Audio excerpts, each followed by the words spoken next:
Why, hello there. Happy holidays. Come on in. It's nice and warm in here in my little library. Sorry, I was just playing my Nintendo Switch, one of my favorite game consoles of all time.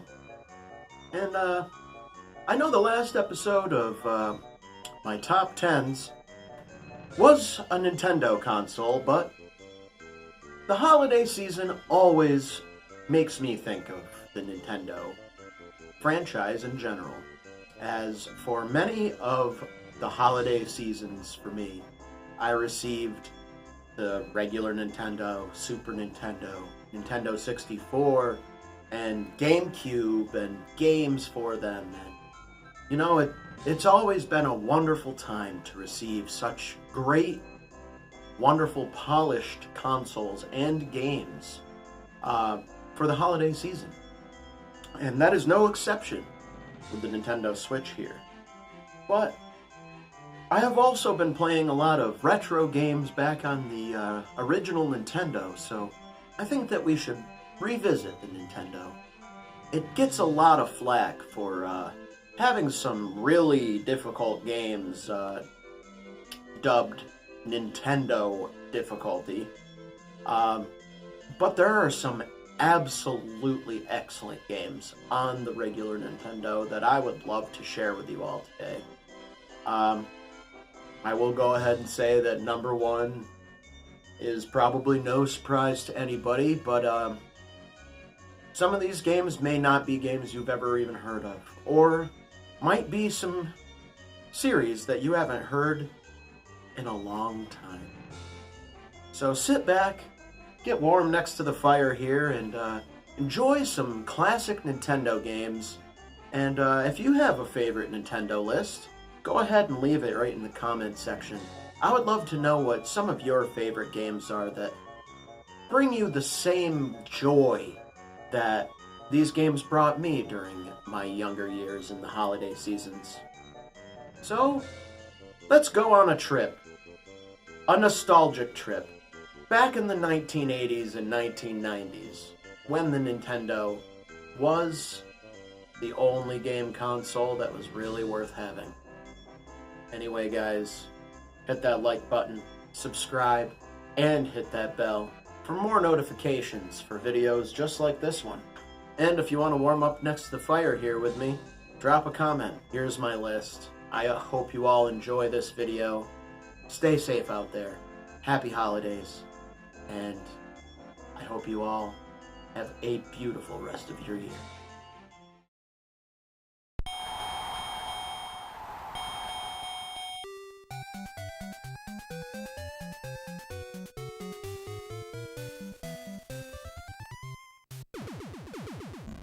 Number 10. Mike Tyson's Punch-Out! Or just Punch-Out! In later releases. Mike Tyson's Punch-Out! Is a boxing sports video game for the NES, developed and published by Nintendo in 1987. Mike Tyson's Punch-Out! Is part of the Punch-Out! Series and is mostly a port of the Super Punch-Out! Arcade game with some variations. Mike Tyson's Punch-Out! Features Little Mac, a smaller boxer that is looking to work his way up in the boxing world.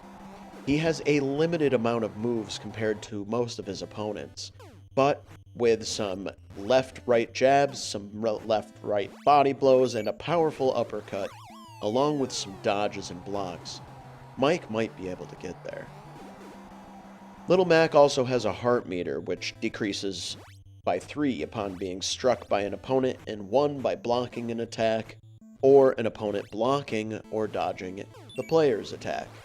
When the meter is decreased to 0, Little Mac temporarily turns pink and appears exhausted. You can't punch during this state, but you are able to dodge and block. At this point, you can regain some hearts just by dodging the opponent's punches. If you're hit, though, you will get knocked down. If you can get up, you will regain some hearts that way as well.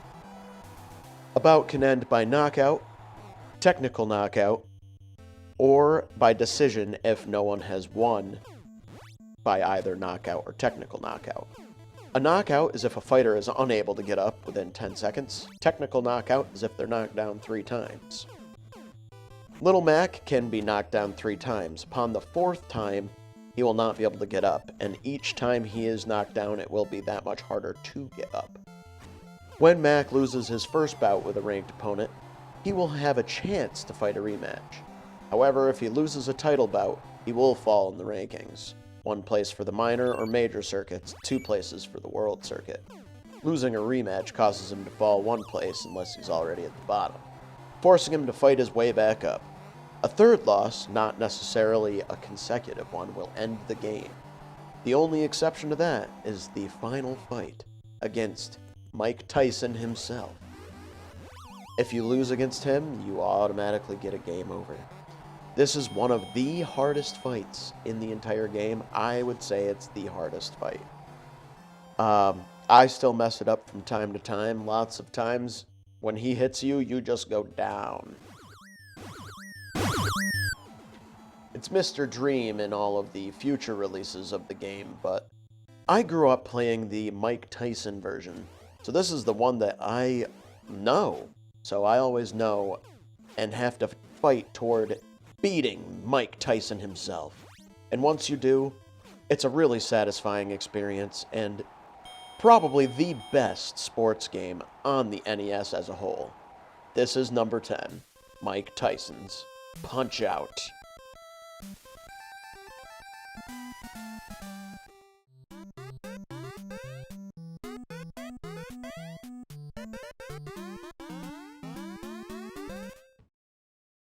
Number 9, Excite Bike. Excite Bike is a motocross racing game created and published by Nintendo for the NES as a launch title in 1985. It is the first game in the Excite series, succeeded by some direct sequels such as Excite Bike 64 and some spiritual successors. This game was the only high-octane racing game available at the time of the NES, and was actually a ton of fun to play, and provided you with that little bit of adrenaline that you would be looking for in a dirt bike racing game.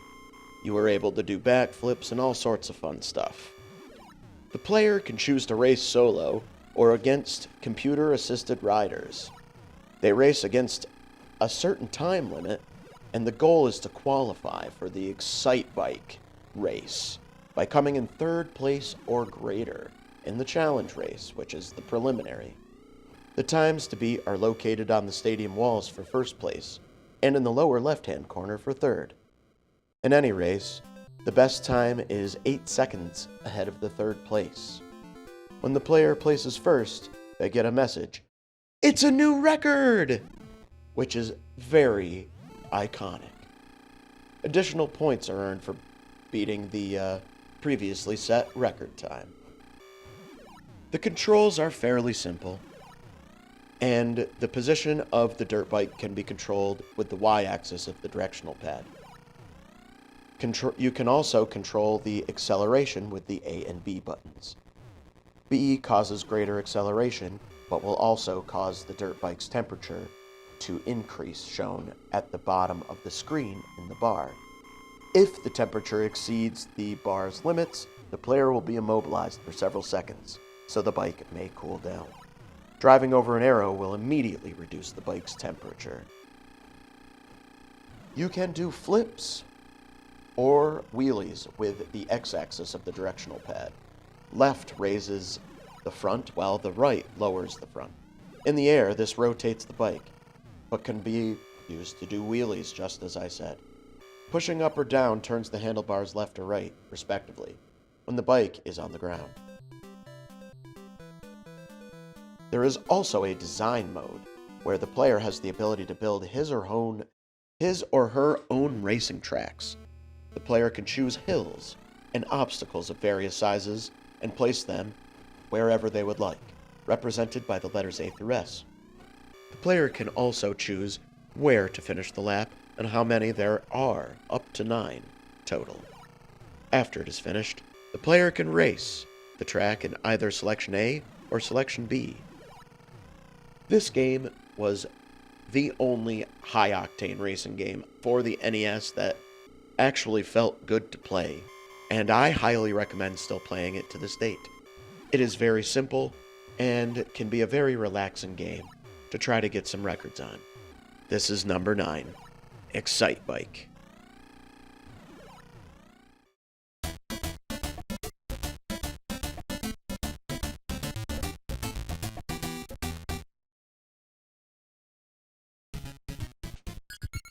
Number 8, Kirbys Adventure. Kirbys Adventure is a side-scrolling platforming game created by HAL's Laboratory for the NES in 1993. It is the second game in the Kirby series after Kirby's Dream Land, which came out in 1992 on the Game Boy, and was the first to include the copy ability, which allows Kirby to gain new powers by eating certain enemies. This is something that is a mainstay in all Kirby games going forward. Masahiro Sakurai returned as a director after serving the same role for Kirby's Dream Land. He conceived the copy ability to add more challenge and replay value, after the last game received criticism for its simplicity. Because the NES hardware had greater graphical power than the Game Boy, and programmers were skilled with the now antiquated hardware, HAL Laboratories was able to create impressive visuals for the NES at the time. Kirby's Adventure is the first game to depict Kirby in color. Sakurai had always planned him to be pink, much to the surprise of others. Kirby's Adventure was received and commended for its tight controls, level variety, and the new copy ability. In the game's scenario, an evil entity named Nightmare corrupts the Fountain of Dreams, which provides restful sleep to the residents of Dreamland. King Dedede steals the Star Rod that powers the fountain and gives pieces of it to his friends in an effort to stop Nightmare. Kirby mistakenly believes that Dedede stole the rod for evil and sets out to reunite the pieces. And if you want to know more, play through the game to see the simplistic story and beautiful gameplay. As many Kirby games, this game is quite easy and forgiving, with Kirby's float ability and his new copy ability. Though the abilities are much more simplified than they will be in later games, it is a nice step forward from the first game. I had a lot of fun playing this game again, and it looks truly remarkable on the NES hardware. Go ahead, give this game a try if you want a nice, relaxing platforming game that isn't going to frustrate you. This is number 8, Kirbys Adventure.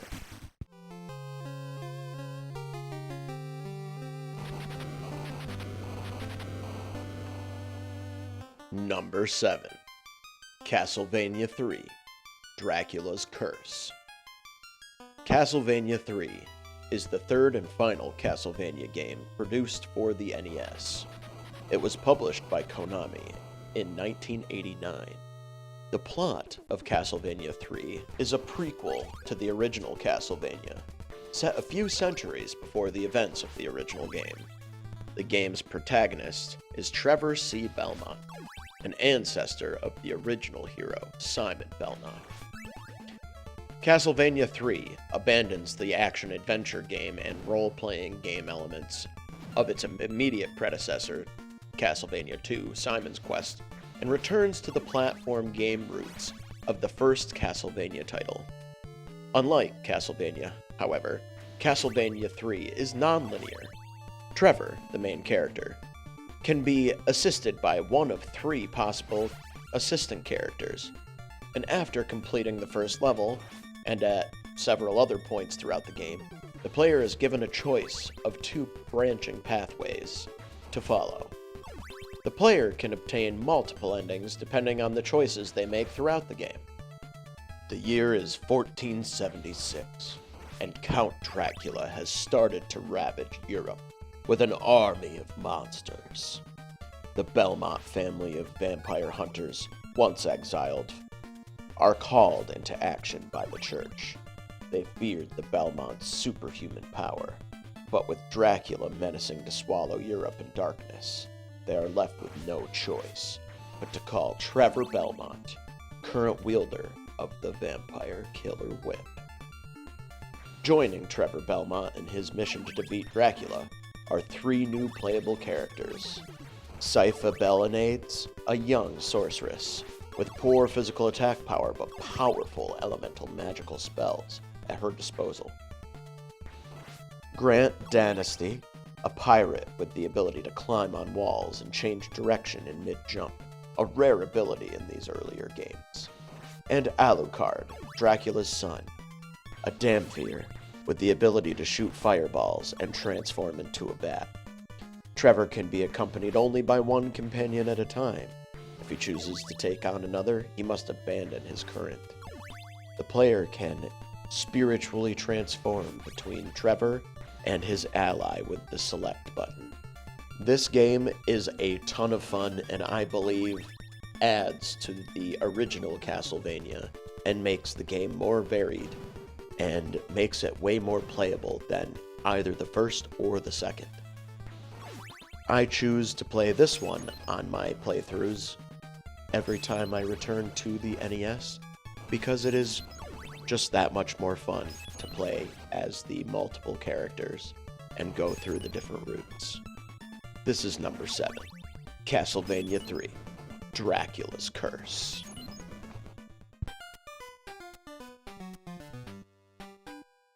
Number 6, Super Mario Bros. 2. Super Mario Bros. 2 is a 2D side-scrolling platforming game. Created and published by Nintendo in 1988 for the NES. This game is basically the Japanese game Doki Doki Panic, reskinned with Mario characters and updated a bit from the original game. This game is quite different than the original Mario Brothers that came out on the NES in 1985. The objective of this game is to navigate throughout the dream world of Subcon and defeat the main antagonist, Wart. The player takes on the role of one of 4 protagonists this time, of Mario, Luigi, Toad, and Princess Toadstool. All 4 characters can run, jump, climb, and pick vegetables. Each one has their own strengths and weaknesses. For example, Luigi can jump the highest, but is a little slippery. And Princess Toadstool can jump the farthest, but isn't particularly strong. She does have that wonderful hover ability, which is why she can jump so far. Mario is quite average, jumping decently, running decently fast, and being able to pick things up decently fast. Toad's jump height is definitely the shortest, but he runs the fastest, and he can lift things up faster than anyone else, making him the strongest. This game consists of 20 different levels across 7 themed worlds comprising Subcon. Each world has a particular theme that dictates the obstacles and enemies encountered in its levels, such as desert areas with dangerous quicksand and snowy areas with slippery surfaces. This game feels very eerie to play.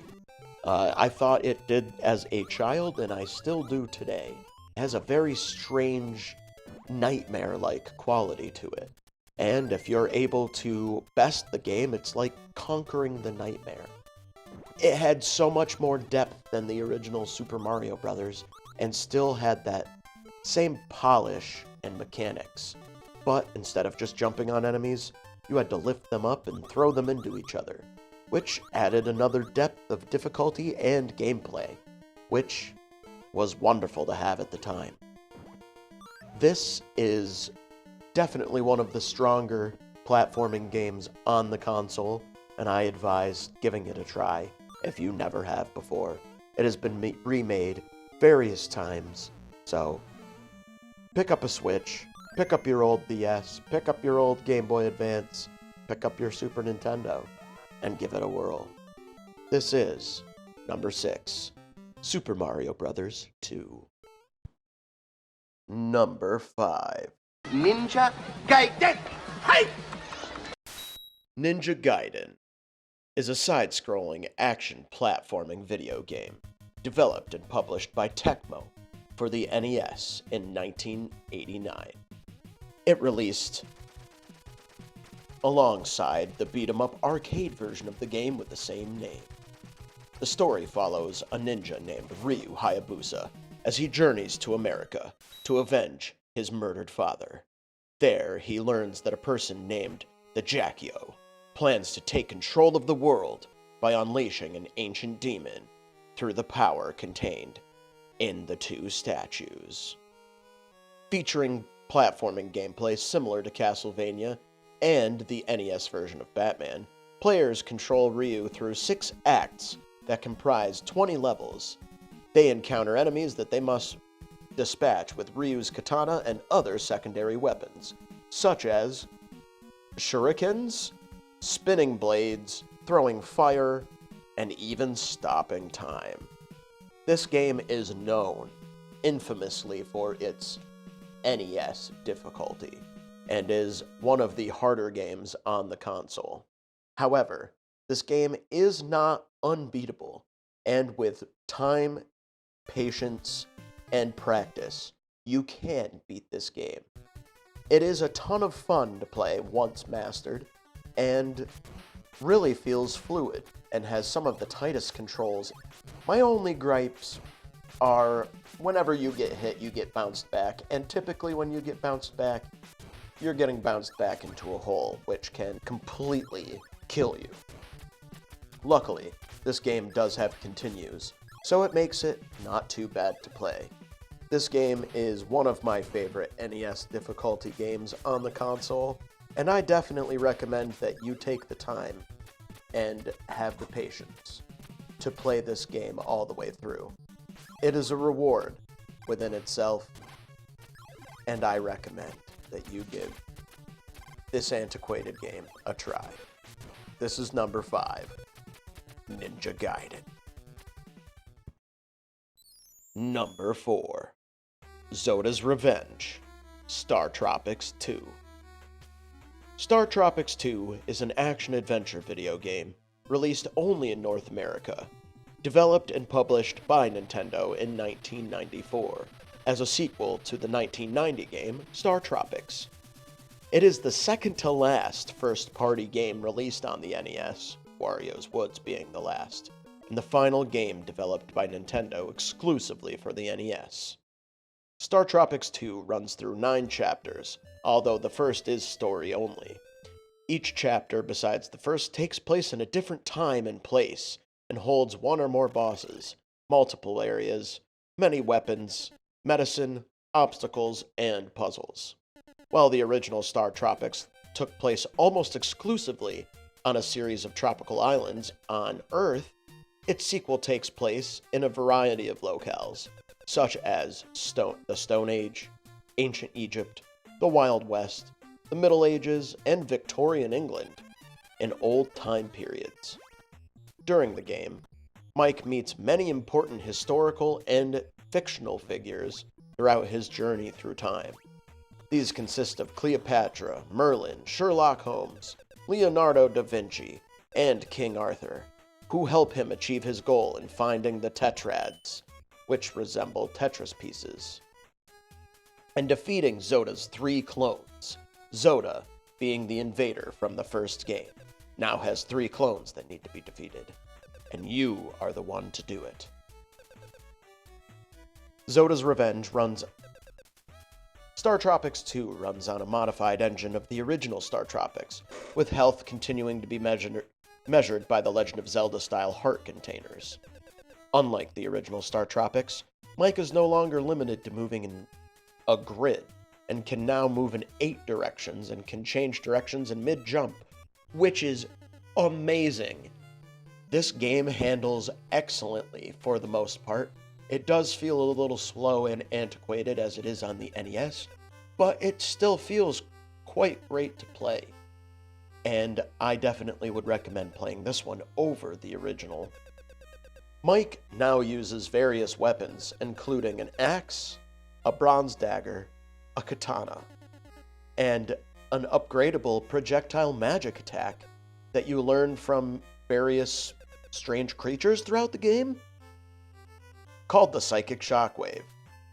As opposed to the Island Yo-Yo, Shooting Star, and Supernova he had in the first game, only the psychic weapons are affected by the number of heart containers Mike has filled. Occasionally, Mike encounters enemies that react differently depending on which weapon is used to attack.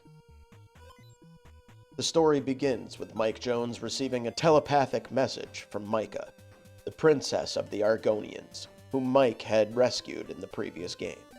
She tells Mike how to solve a cipher, and that he and his uncle, Dr. J, found on the side of the Argonian space pod. Mike goes to see Dr. J, and together they solve the cipher and read it aloud. This causes Mike to be flung into the past. He arrives in the Stone Age.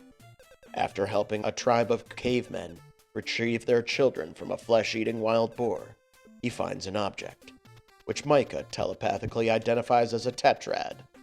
From here, Mike's journey sends him to different eras throughout Earth's history to retrieve all of the tetrads. This game is one of the hardest games that I will tolerate on the NES. Though the controls are touched up quite a bit from what they have been in the past, this game is still quite difficult and will definitely make you frustrated at times. However, the graphics and gameplay are so much fun that you want to keep trying. The music is some of the catchiest music I have heard in an NES game. I have caught KML3170 humming and whistling the music as it's playing while I'm playing it. I highly recommend, if you have not played Star Tropics 2, go back and play it.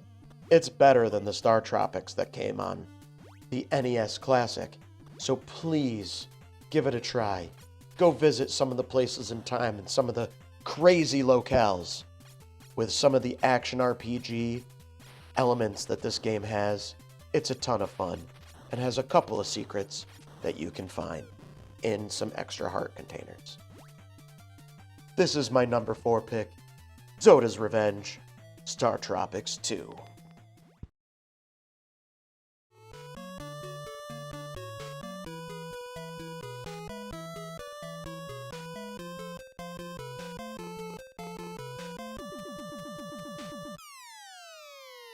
Number 3.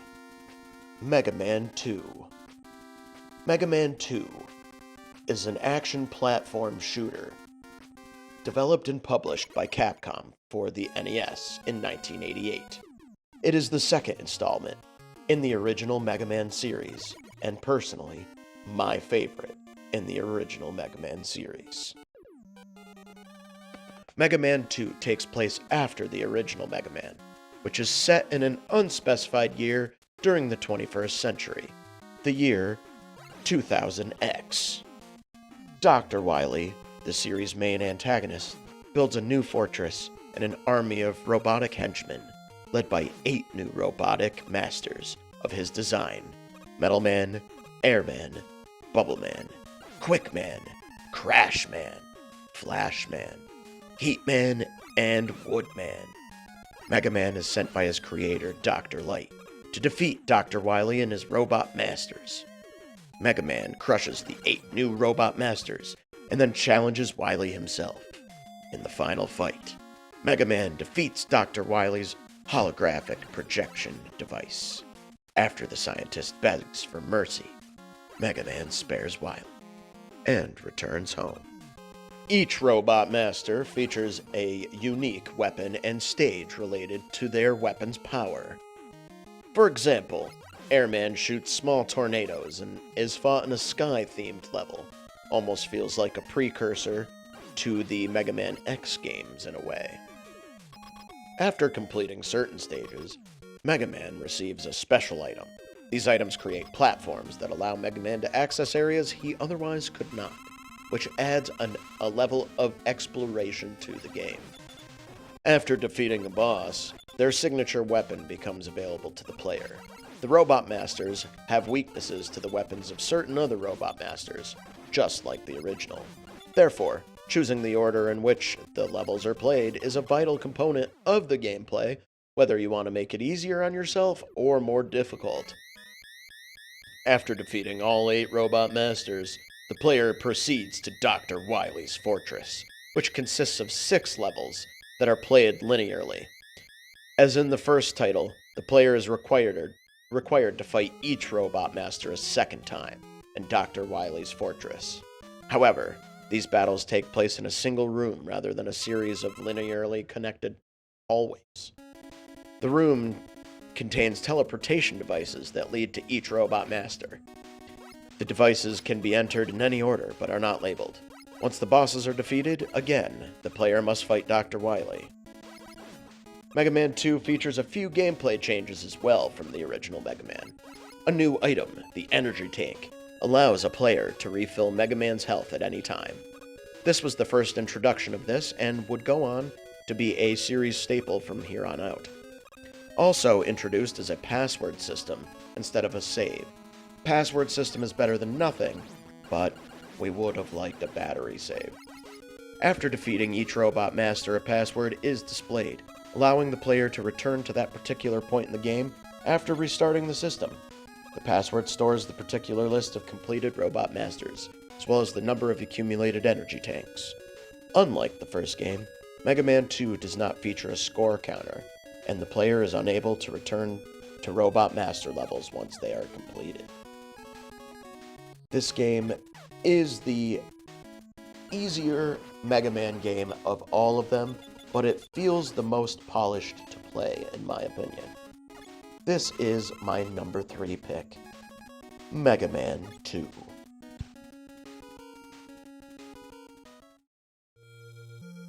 Number 2. The Legend of Zelda.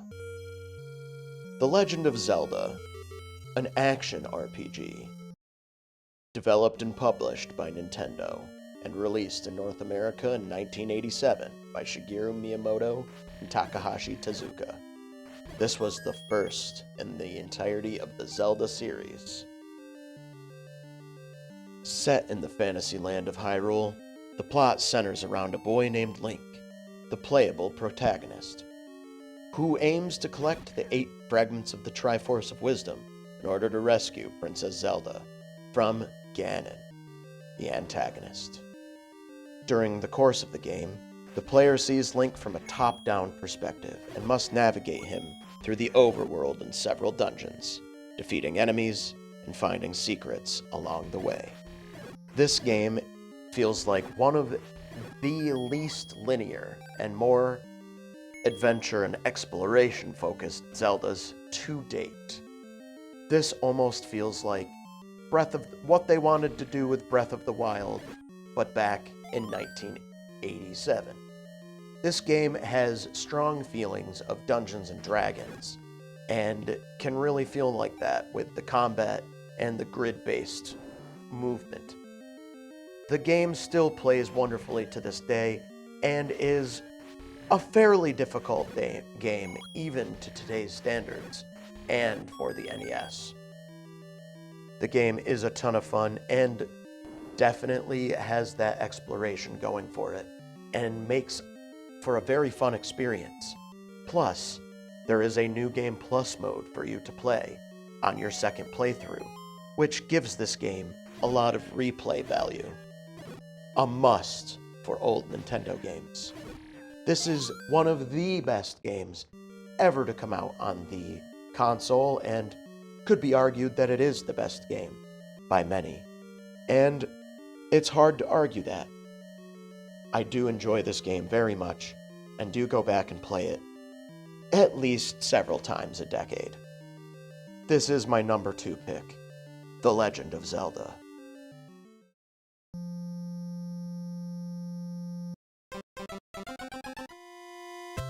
Number 1. Super Mario Bros. 3.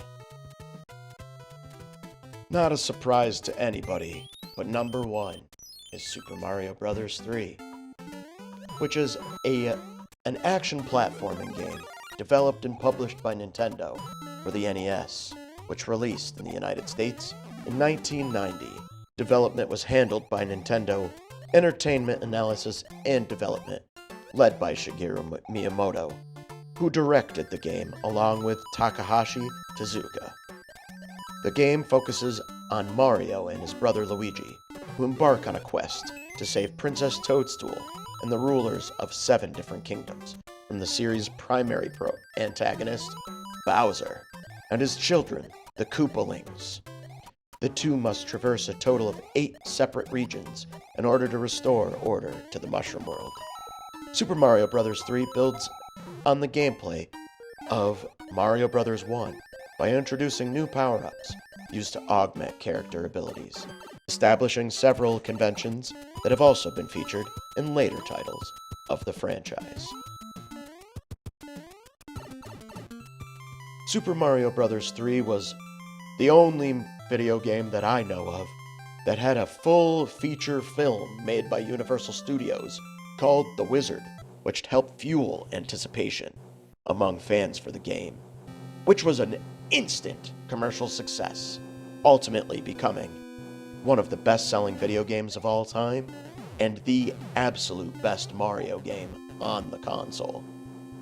The popularity of it even resulted in a short-lived animated television show, which I loved and adored and watch to this day. Well, so did Super Mario World. So did Super Mario Bros. 1. Anyway, this game features a first for the Mario games, a map that you get to traverse and choose your stages on. The overworld map displays an overhead representation of the current kingdom and has several paths leading from the world's entrance to a castle. Paths connect to action panels, fortresses, and other map icons, and allow players to take different routes to reach the kingdom's goal. Moving the on-screen character to an action panel or fortress will allow access to that level's playfield, a linear stage populated with obstacles and enemies. The majority of the game takes place in these levels, with the player traversing the stage by running, jumping, and doing the things that Mario does. This game also has it has like a stage-like quality to it, almost making this game look like you're watching and playing a play for all to watch, making us all wonder, are all of the Mario games just a fabricated story, and all of the Mario characters just friends? I think so. That's why we have Mario Kart and Mario Party, with Bowser involved. Anyway, guys, this is my favorite Mario game on the NES, and my favorite game on the NES. It is one of the best Mario games to date, and I highly recommend you pick it up. My number 1 pick for the NES. This is Super Mario Bros. 3. So that was my top 10 favorite Nintendo games of all time. Did you expect to see Super Mario Bros. 3 at number 1? I'm sure many of you did, and I'm sure Super Mario Bros. 3 is also your number 1. It has aged super well and is a wonderful game to go back and play even to this day. Were you surprised to see Star Tropics 2 on the list instead of the original Star Tropics? I highly recommend you give that game a try, even though it is notorious for that Nintendo difficulty. Thanks for tuning in and joining me next to the fire. I hope you all have a wonderful holiday and be safe out there. Eat well, stay safe, stay warm, and enjoy all of the people that are in your life, your friends and family. Cherish them all, be thankful that you have them, and let them know you love them today. And maybe even show them a Nintendo game or two. Anyway, guys, I hope you all have a wonderful rest of your year, and have a beautiful holiday. Have a wonderful day, and I will see you next time.